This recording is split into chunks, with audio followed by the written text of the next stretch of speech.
comportando bem aqui na frente.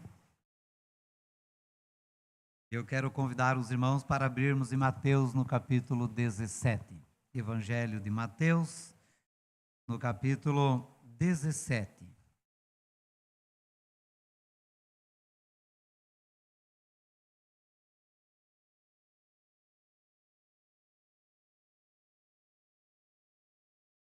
Do 14 ao 21. Evangelho de Mateus, no capítulo 17, do 14 ao 21. Diz assim então a palavra do Senhor. E quando chegaram para junto da multidão, aproximou-se dele um homem que se ajoelhou e disse: Senhor, compadece-te de meu filho, porque é lunático e sofre muito, pois muitas vezes cai no fogo e outras muitas na água. Apresentei-o a teus discípulos, mas eles não puderam curá-lo. Jesus exclamou: Ó geração incrédula e perversa, até quando estarei convosco? Até quando vos sofrerei? Trazei-me aqui o menino. E Jesus repreendeu o demônio, e este saiu do menino, e desde aquela hora ficou o menino curado. Então os discípulos, aproximando-se de Jesus, perguntaram em particular: por que motivo não podemos nós expulsá-lo?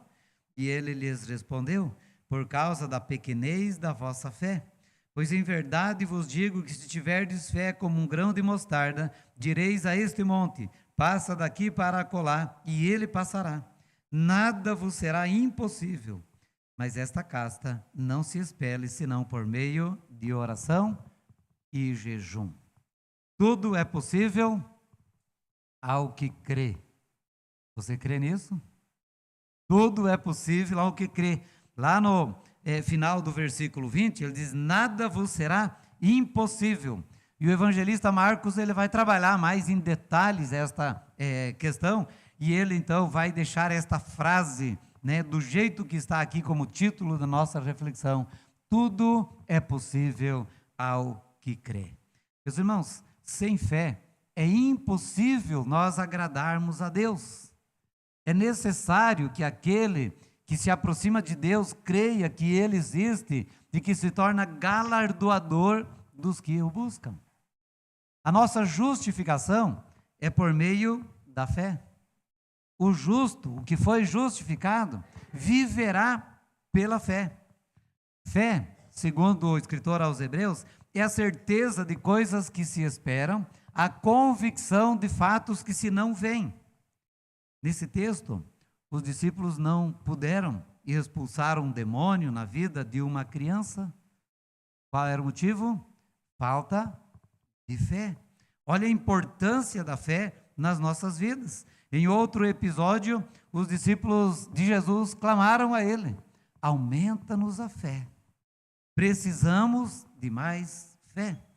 Marcos, sobre esse mesmo episódio, ele diz que o pai do menino, ele clamou a Jesus: ajuda-me na minha falta de fé.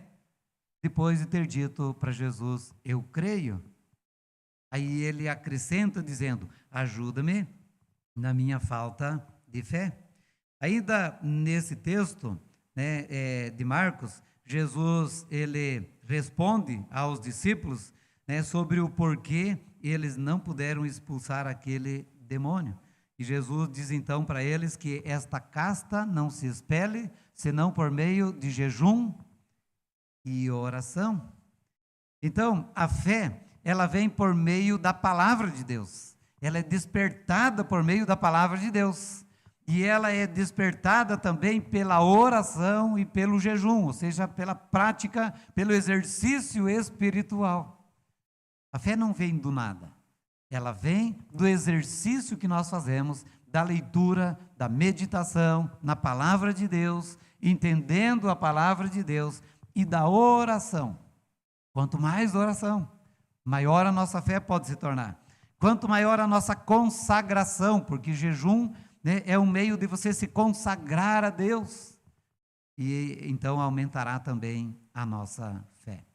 Então quem não lê na palavra de Deus, quem não medita na palavra de Deus, quem não ora, quem não se exercita espiritualmente, quem não congrega, não desenvolve uma vida de piedade, dificilmente, para não dizer impossível, né? Mas dificilmente terá fé que dê resultado na sua vida. Tem que ter um exercício, tem que ter uma devoção, tem que ter uma entrega, tem que ter uma busca. Então nós não podemos viver uma vida cristã de qualquer jeito, relaxadamente. Nós precisamos viver uma vida de profundidade, de busca, de consagração, para que a nossa fé possa aumentar. Então é aquilo que nós chamamos, né, um caminho de mão dupla. Quanto mais nós cremos e nos envolvemos com Deus, mais Ele aumenta a nossa fé para nós crermos ainda mais. E assim nós vamos crescendo e vamos nos desenvolvendo cada vez mais em comunhão com Deus. Muitas vezes a nossa fé não tem gerado resultados, porque ela está aquém daquilo que nós precisávamos ter ou que podemos chegar. Os discípulos, eles tinham uma certa medida de fé. Os irmãos olharam aqui, podem olhar em Lucas e Marcos, que vão registrar com alguns detalhes diferentes aí, mas eles tinham uma certa medida da fé, mas receberam uma repreensão da parte de Jesus, porque faltava fé, ela não era suficiente para eles poderem então expelir o demônio na vida daquele menino. Uma fé medíocre, uma fé medrosa, uma fé limitada, uma fé não desenvolvida. Então nós não devemos ter medo de ter fé. Nós temos que almejar ter fé e buscar de todas as formas desenvolver a nossa fé.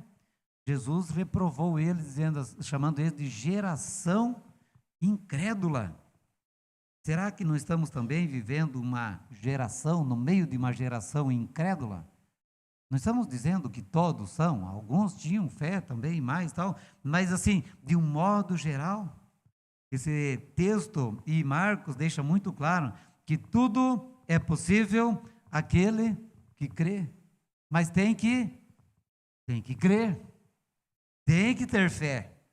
Então tem que ter uma fé pelo menos do tamanho de um grão de mostarda. E se eu colocasse aqui em cima um grão de mostarda, vocês não conseguiriam ver o grão de mostarda. 1 a 2 milímetros, né? Tamanho de nada. Dependendo da cor, então, ninguém ia conseguir ver o grão de mostarda. Mas pelo menos uma fé do tamanho de um grão de mostarda. Mas que seja vivo. Que seja uma fé viva.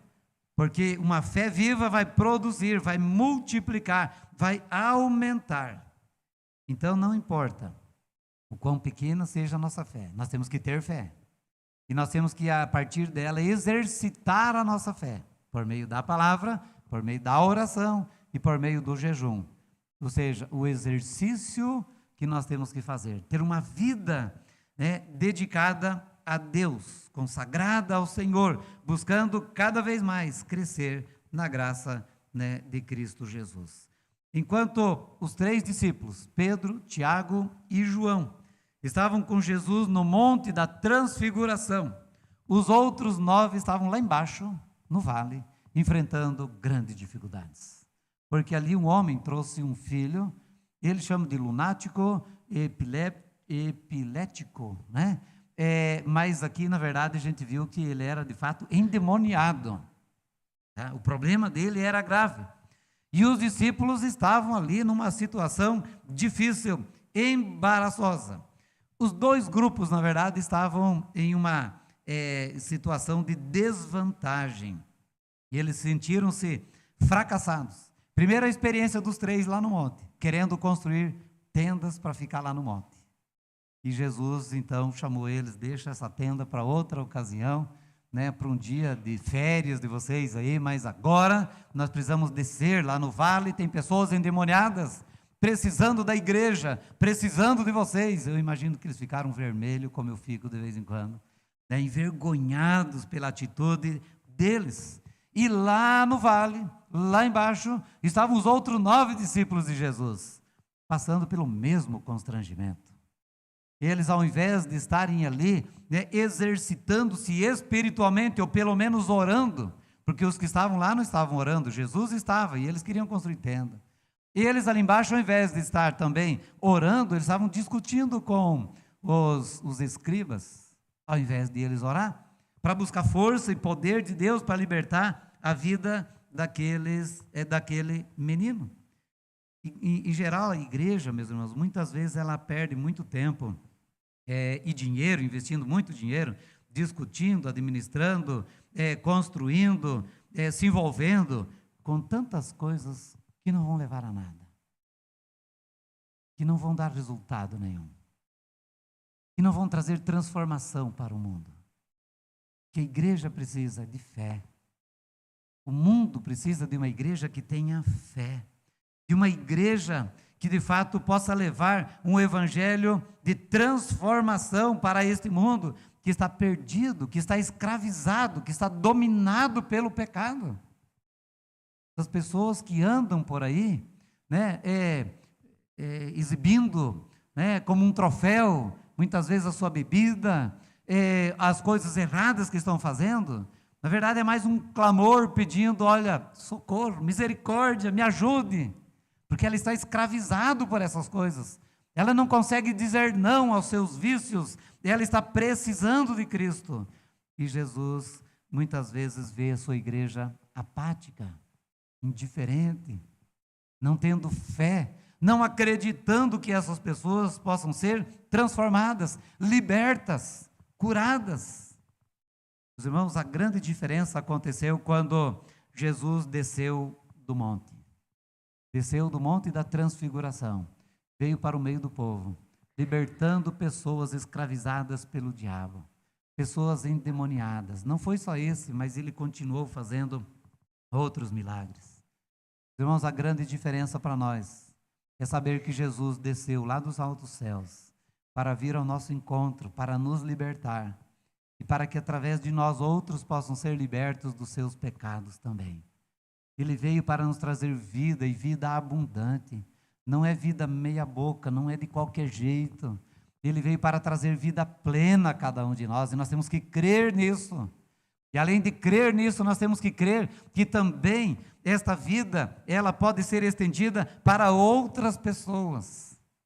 Eu estava pensando e preguei hoje lá na rádio, o Salmo 117. A misericórdia de Deus é tão grande que ela nunca vai acabar. Ela é suficiente para mim e para você, e nós podemos compartilhar e não faltará nada para nós.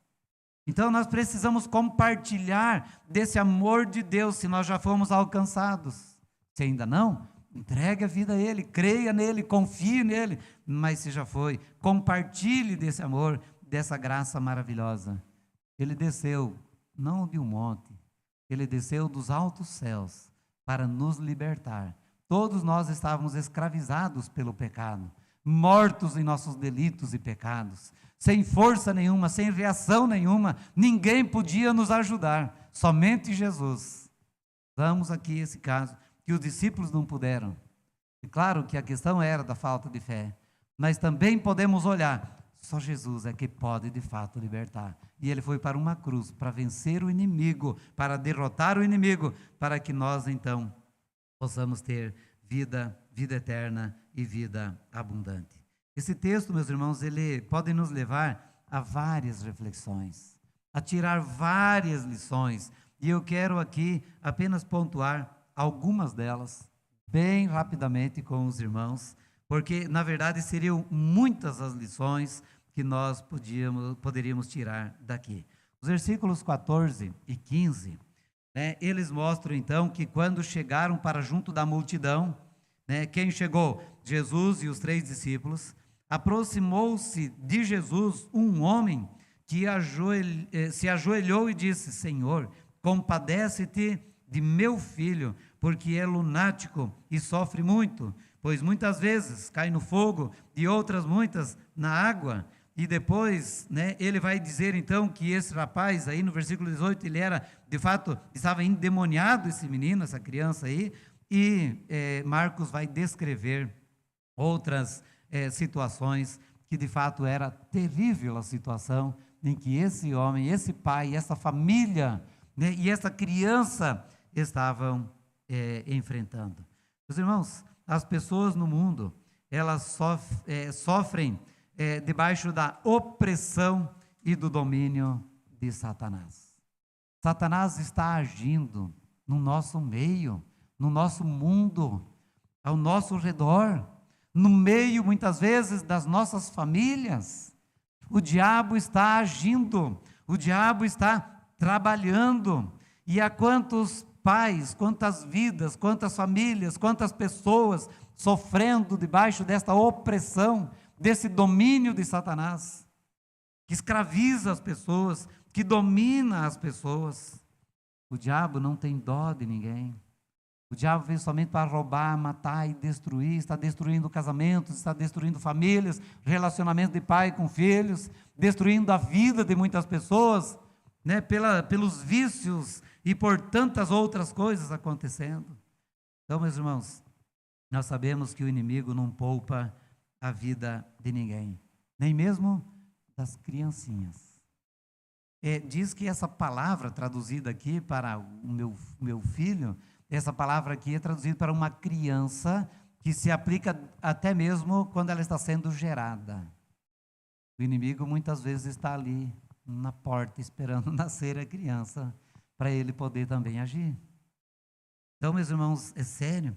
O pai achava que o filho era lunático, epilético, possuído por um espírito mudo, mas na verdade ele estava possuído por um espírito do diabo. Meus irmãos, é o diabo quem domina as pessoas, né? Sem Deus, esse mundo sem Deus. Segunda coisa que eu quero destacar está no versículo 16, quando Jesus diz assim: apresentei-o, né? Não foi Jesus, foi o pai do menino, né? Eu apresentei aos teus discípulos, mas eles não puderam curá-lo. Os discípulos não puderam libertar aquele menino, curar aquele menino. O que nos leva, né, aqui a pensar sobre a falta de poder da igreja em geral sobre o mal. A igreja está se tornando incapaz de poder apresentar uma solução para o mundo. A igreja tem se voltado para os shows, a igreja tem se voltado para si mesmo, a igreja ela não tem tido poder para poder quebrar os grilhões do pecado e para apresentar ao mundo uma salvação, um caminho, uma porta. A igreja está ficando fragilizada. A igreja não está tendo esse poder no meio deste mundo mau. Os irmãos, lá se eu não me engano, é na Argélia, está tendo uma perseguição muito grande sobre os cristãos. Muitos deles estão sendo mortos. E por que estão sendo mortos? Porque estão fazendo a diferença. Estão incomodando as trevas. E muitas vezes a igreja hoje está de mãos dadas com tudo que é falcatrua desse mundo. Cadê o poder da igreja, a diferença da igreja, a influência da igreja, o incômodo que a igreja está causando no meio das trevas? Muitas vezes está apagando, muitas vezes não está fazendo diferença nenhuma. O mundo está fazendo da igreja um motivo, né, de piada. O inimigo não está preocupado mais tanto com a igreja, porque a igreja não tem demonstrado, refletido, exercitado esse poder por meio da fé para transformar o mundo. Quem é a igreja? Nós fazemos parte dela. No versículo 17, então, Jesus exclamou: ó geração incrédula e perversa, até quando estarei convosco? Até quando vos sofrerei? Trazei-me aqui o menino. Até quando eu terei que estar no meio de vocês? Quando vocês vão amadurecer, vão tomar uma posição? Então, essa repreensão de Jesus para os seus discípulos serve para nós também hoje. Ó geração incrédula e perversa. Irmãos, eu sei que é duro, eu sei que é difícil para mim, e falar isso é difícil também, mas meus irmãos, né, ó geração incrédula e perversa, até quando? Até quando vão continuar ouvindo e não praticando? e não exercitando, eu tenho muita fé. É lá fora agora que nós precisamos aplicar essa fé, né? Desenvolver essa fé, ver a diferença lá fora. Irmãos, eu quero dizer que Jesus sofre pela nossa falta de fé. Eu quero dizer que o mundo padece pela nossa falta de fé. Nós precisamos, meus irmãos, nos impor mais. E nós precisamos exercitar mais a nossa fé no meio desse mundo. No versículo 19, os discípulos perguntaram: por que nós não podemos expulsar aquele demônio? E o que Jesus disse? Por causa da pequenez da fé de vocês. Vocês já deviam estar exercitando uma fé muito maior. Nós precisamos exercitar a nossa fé. Está faltando fé na vida da igreja, né, no conjunto todo da igreja. Nós que nos aproximamos de Deus, nós precisamos crer não só que Ele existe, mas que Ele pode libertar vidas, transformar vidas, converter pecadores. Parece que hoje nós não acreditamos mais que Deus pode transformar vidas. E eu, mais uma vez, deixo claro aqui, não estou dizendo que você não tem essa fé. É de um modo geral. Nós, muitas vezes, não temos acreditado nisso. Um outro ponto que eu quero destacar aqui, irmãos, isso está registrado por Marcos, no capítulo 9, versículos 14 e 16, né, onde eles nos informam que os discípulos, aqueles 9 que estavam lá embaixo, né, os outros 3 estavam em cima com Jesus, mas esses 9 que aqui embaixo estavam, ao invés de eles exercerem poder e trazer um alívio, uma esperança para esse pai, para esta família, uma libertação para esse menino, eles estavam discutindo com os escribas. Podem olhar lá em Marcos, capítulo 9, 14, 16. Eles estavam discutindo com os escribas. Quem eram os escribas? Os escribas eram os doutores da lei. Doutores da lei é aqueles que ficam analisando todas as coisas minuciosamente. E eu quero que fique bem claro aqui, que nós não somos contra o conhecimento, pelo contrário, nós temos que conhecer, nós temos que estudar, porque é através do conhecimento que nós encontramos segurança, que nós encontramos solidez. Mas eles estavam discutindo com aqueles, falam, não, a vírgula não é aqui, não, o ponto é aqui, essa palavra não está muito bem colocada. E começavam a discutir sobre várias coisas. No sábado, lavar as mãos. E os discípulos discutindo com esses homens. Quem vai discutir com os escribas, ele vai ficar a vida inteira discutindo e não vai chegar a lugar nenhum.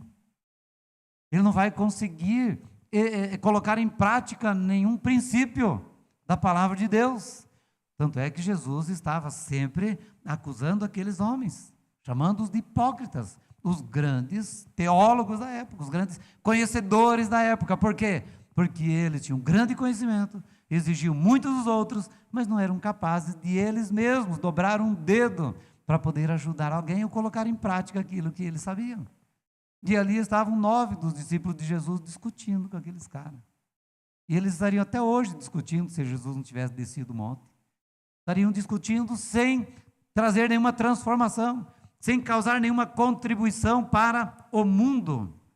Quantas vezes nós estamos discutindo coisas desnecessárias, ao invés de pelo menos estar orando, né? Se você não tem outra coisa para fazer, né? Vai orar, vai conversar com Deus, ao invés de ficar discutindo. É 3 pontos, é 5 pontos, é 10 pontos, né? É isso e é aquilo e tal, e nós ficamos discutindo determinadas coisas e julgando outros conhecimentos e outras atitudes, e não muda em nada o mundo isso. Que nós precisamos, sim, ter um conhecimento para ter descanso, segurança e paz, mas nós precisamos aplicar isso no nosso dia a dia, senão não adianta nada. Eu posso dizer que tem um caminhão de fé, mas se você não exercitar, se você não praticar, isso não vai servir para nada. Não é Tiago que fala isso? Olha, precisa ter fé. Falou, se você tem fé, mostra-me essa tua fé com as tuas obras, coloque ela em prática. Porque senão, essa fé não tem valor nenhum. Apenas teórica. A verdadeira fé é aquela no confronto do dia a dia. Os discípulos tinham fé? Tinham, mas quando foram confrontados, não tiveram força, não tiveram resultados. Então, nós precisamos entender que o estudo é importante, é necessário, mas sem prática não vai levar a lugar nenhum. Uma outra questão que nós temos que observar aí, que está no versículo 18, que Jesus repreendeu o demônio e este saiu do menino, e desde aquela hora ficou o menino curado. Eu quero deixar claro para os irmãos, para nós, que os demônios existem. Os demônios existem. E eles, por serem seres espirituais, nós não vemos. E eles podem estar em vários lugares, em vários momentos, muito próximos de nós, na nossa frente, no nosso caminho. Ali estava um menino endemoniado na frente dos discípulos de Jesus. Meus irmãos, Satanás, esses espíritos malignos, eles não poupam nem mesmo uma criança. Nós não podemos superestimar o poder dos demônios, mas nós também não podemos subestimar o poder dos demônios. Tá? Nós não podemos achar que eles são todo-poderosos, mas nós não devemos ser inocentes demais achando que eles não têm nenhum poder. Eles têm poder, muitas vezes, para dominar muitas pessoas, e muitas vezes nações, impérios, multidões. Então, nós não podemos subestimar aqui o poder e a ação de Satanás. O que esse versículo também nos ensina, meus irmãos, é que Jesus é mais poderoso do que Satanás, porque ele expulsou o demônio na vida daquele menino. Então nós temos que entender que o Satanás ele tem um poder muito grande que os próprios discípulos ali naquele momento não puderam expulsar, mas Jesus tem um poder acima de qualquer poder de Satanás. Tanto é que ele venceu na cruz, o poder maior de Satanás, que é a morte. Tá? Então não há espírito maligno que possa resistir à presença e o poder de Jesus. Temos que crer nisso. Temos que confiar nisso. Meus irmãos, uma outra coisa que me chama a atenção aqui é que nós não devemos achar que os nossos filhinhos e netinhos são anjinhos intocáveis. Satanás ele pode agir na vida de um bebê, ele pode agir na vida de uma criança pequenininha, ele pode agir na vida de uma criança que você acha assim, é tão inocente ainda. Satanás ele pode agir. E se Satanás pode agir, nós também temos que reagir, ou temos que agir. O que nós devemos então fazer com os nossos filhinhos e netinhos e crianças pequenas? Consagrá-las a Deus, orar por elas, ensinar a palavra de Deus, porque se uma criança como essa pode ser possuída pelo demônio, ela pode ser possuída pelo Espírito Santo de Deus. Nós podemos levar a palavra de Deus para ela, e ela pode ser do Senhor. E eu particularmente creio nisso, e quando levei meus filhos para serem batizados, e uma eu batizei, eu cria nisso. Meus filhos são do Senhor, mas já no ventre da mãe, é do Senhor, é servo do Senhor. Você tem feito isso? Você tem deixado o seu filho para que lá na frente ele tome uma decisão? O diabo está trabalhando, não dá moleza, não tem descanso. Consagre seus filhos, os filhos dos seus filhos, coloque diante de Deus e creia que Deus pode transformar a vida deles, eles podem se tornar cheios do Espírito Santo de Deus. Então, desde do ventre, desde pequenininhos, ensine a palavra, fale do amor de Deus, cante, ore com eles e por eles. Mas não está entendendo nada, ore. Se ele pode ser possuído pelo demônio, ele pode ser possuído pelo Espírito Santo de Deus. É um coração aberto. Ore, consagre ele a Deus, o seu filho a Deus. Mais uma outra lição aqui, no versículo 14, nós vemos aqui, voltando para o 14, aquele homem Quando Jesus veio, ele se aproximou de Jesus e se ajoelhou diante de Jesus.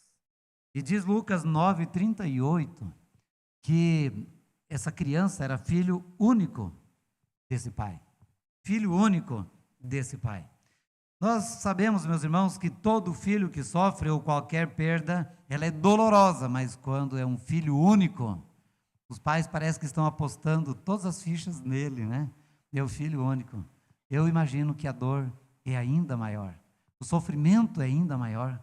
Aquele pai vendo seu filho, de um momento ou outro, ser tragado pela morte, ser destruído. Aquele pai estava ali, prostrado diante de Jesus, clamando para Jesus, implorando por Jesus, porque era o seu filho único. Agora você vê que Jesus era o filho único de Deus. Olhando aquela situação, a dor daquele pai, ele está lembrando a dor do seu pai, lá do céu, que o enviou para dar a sua vida por nós. Esse filho foi livre, mas Jesus iria para a cruz. Era inevitável, era necessário ele ir para a cruz. Ele sabia que ia para a cruz, em nosso lugar, em nosso favor. Imagina o coração de Jesus, lembrando do pai, que estava dando o seu único filho para ser morto por cada um de nós, para nos libertar daquilo que nós não poderíamos nos libertar, nenhuma igreja, nenhum discípulo, ninguém podia fazer, mas ali estava Jesus lembrando, né, o único Filho de Deus, que estava indo para a cruz para morrer pelos nossos pecados. Por último, meus irmãos, eu quero destacar aqui nos versículos 20 e 21. Quando os discípulos perguntaram, né, para Jesus qual é o motivo de eles não poder expulsar o demônio, que nós já vimos, aí então nós vemos que Jesus respondeu para eles: por causa da pequenez da vossa fé. Pois em verdade vos digo que, se tiverdes fé como um grão de mostarda, direis a este monte: passa daqui para acolá, e ele passará. Nada vos será impossível, mas esta causa não se expele, senão por meio de oração e jejum. Irmãos, mesmo Jesus repreendendo os seus discípulos e a nós pela falta de fé, ele nos dá aqui um grande motivo de esperança. Mesmo para esses discípulos que tinham pouca fé, por causa da pequenez da fé deles. Mas Jesus diz: olha, se vocês tiverem uma fé, ela pode ser multiplicada. E o grão de mostarda é uma das menores das sementes das hortaliças, mas produz uma planta que é a maior das hortaliças. Por menor que seja a nossa fé, se nós multiplicarmos esta fé, se esta fé for viva dentro do nosso coração, ela vai começar a produzir grandes frutos, vai se tornar grande e vai fazer grandes coisas nesse mundo que precisa também de homens e de mulheres de grande fé. Não importa quanta fé você tem, o que importa é que você exercite a sua fé, dia após dia. Busque fortalecer a sua fé, exercitar a sua fé por meio da palavra, da oração e do jejum. Nós precisamos exercitar esta nossa fé. Para quem exercita a sua fé, nada lhe será impossível, porque tudo é possível àquele que crê. Mas o que impede a nossa fé de desenvolver é a negligência, né, do exercício espiritual. O que impede o crescimento da nossa fé é falta de Bíblia, de palavra, de oração, de exercício espiritual. O mundo está carente, está necessitado de homens e mulheres de fé, que acreditem na mudança, que acreditam na transformação, que acreditam em conversão, que acreditam em milagres. Nosso Deus pode hoje operar grandes milagres, fazer grandes maravilhas, mas nós precisamos ter fé, saber que Jesus é poderoso, acima de qualquer outro poder, para transformar vidas. O mundo carece, o mundo está padecendo, o mundo está clamando, e a igreja muitas vezes está falhando, deixando a desejar.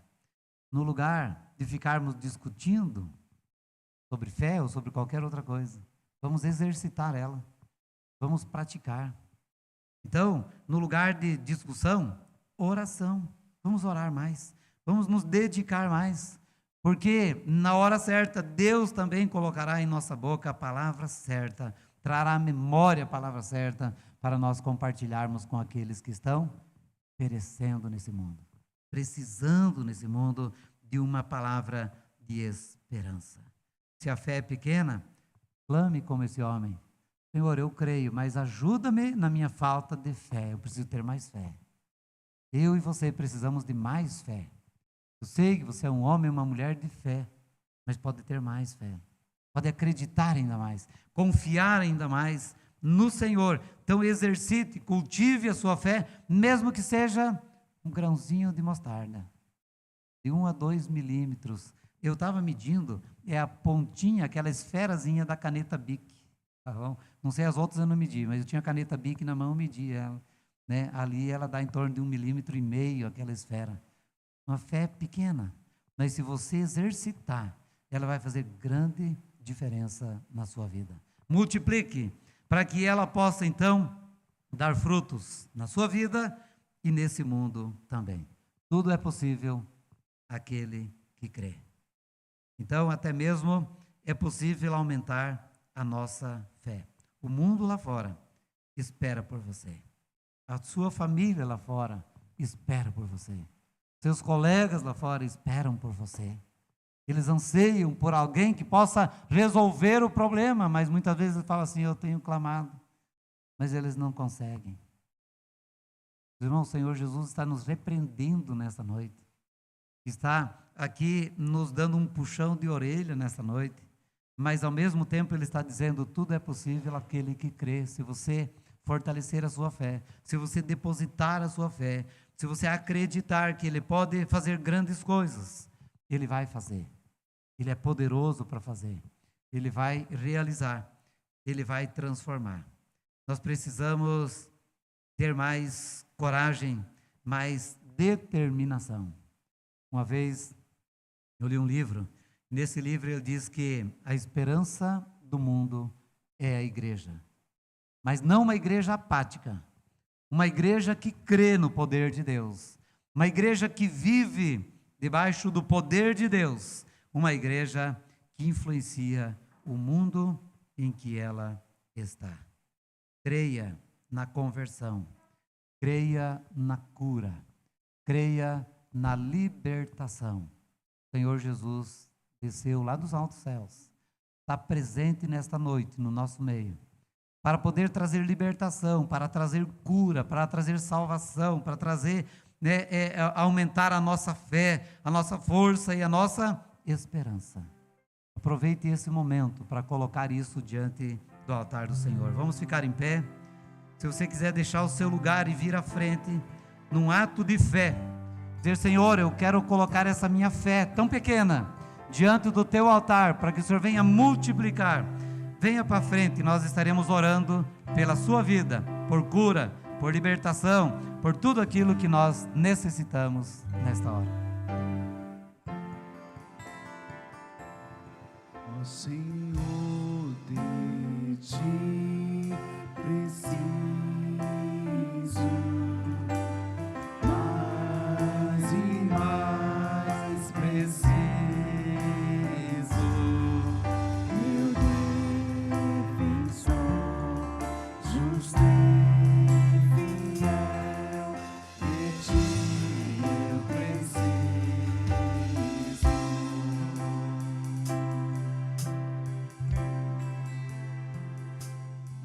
Senhor nosso Deus e nosso Pai, nós precisamos do Senhor, nós carecemos do Senhor, e nós agora trazemos diante do teu altar as nossas necessidades, como aquele pai aflito, angustiado, perplexo, ó Deus, já quase sem esperança, trouxe o seu filhinho diante do Senhor para que pudesse ser liberto.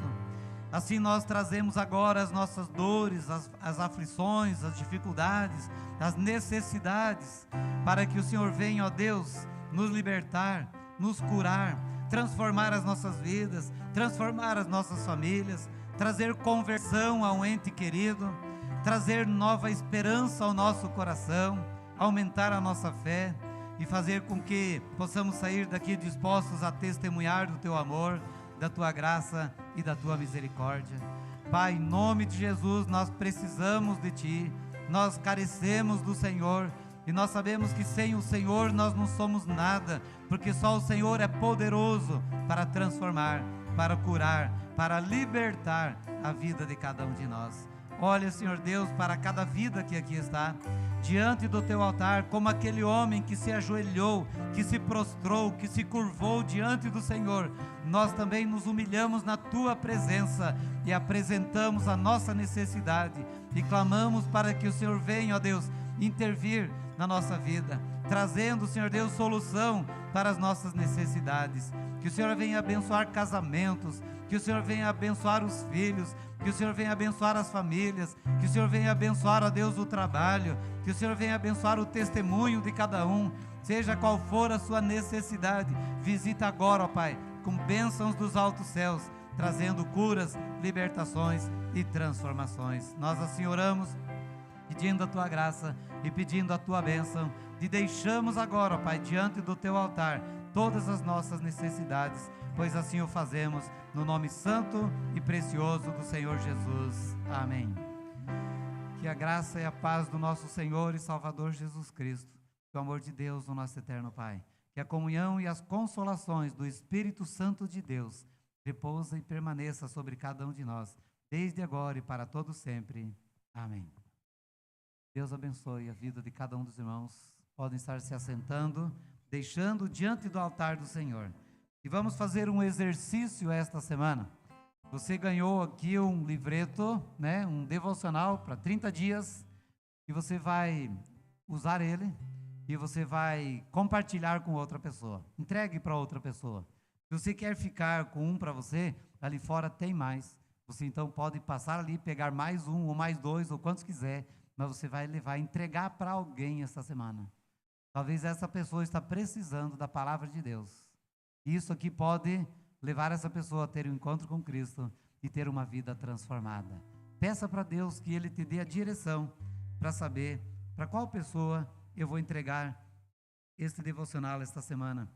Com certeza, Deus estará te dando, né, uma direção para que você possa então entregar para a pessoa que está precisando esse devocional. Amém? Quero também lembrar aí as irmãs aí que nós temos o convite, tá bom? Eu vou ganhar, acho que é uma comissão aí para vender esses convites.